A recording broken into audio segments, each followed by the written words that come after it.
విస్తరింపు చేస్తూ ఉన్నాడు. అపోస్తుల కార్యాల్లో చూస్తాం. 28 అధ్యాయాలు 107 వచనాలు. బాగా చదవండి. వాక్యం మనం పట్టు తెచ్చుకోవాలి. వాక్యాన్ని ప్రబలంగా చదవాలి, మళ్ళీ మళ్ళీ చదవాలి, అదే పనిగా చదవాలి.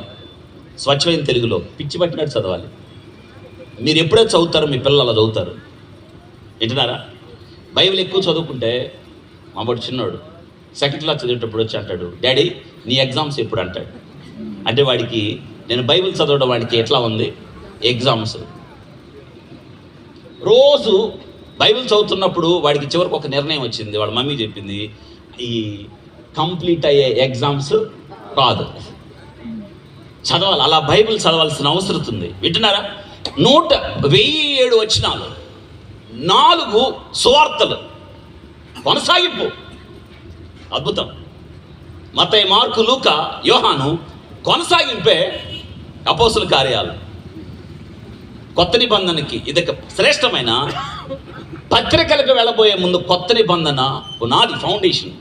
అంత గొప్ప పుస్తకం అపోస్తుల కార్యాలు. వింటున్నారా? బాగా చదవండి.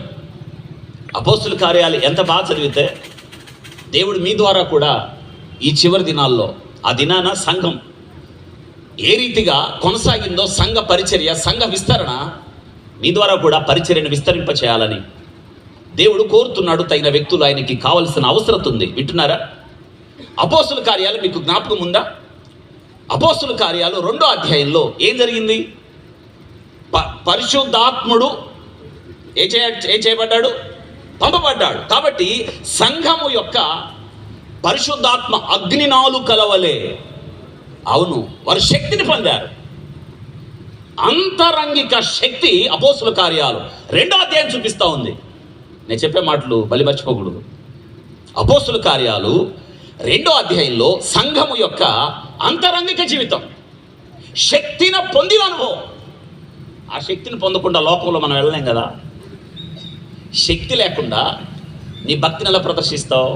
అందుకే వెండితో రాదు, బంగారంతో రాదు, దేవునితో సంబంధం ద్వారా శక్తిని కలిగి ఉంటావు. ఈ వాక్యం అదే చెప్తా ఉంది మనం. వింటున్నారా? కాబట్టి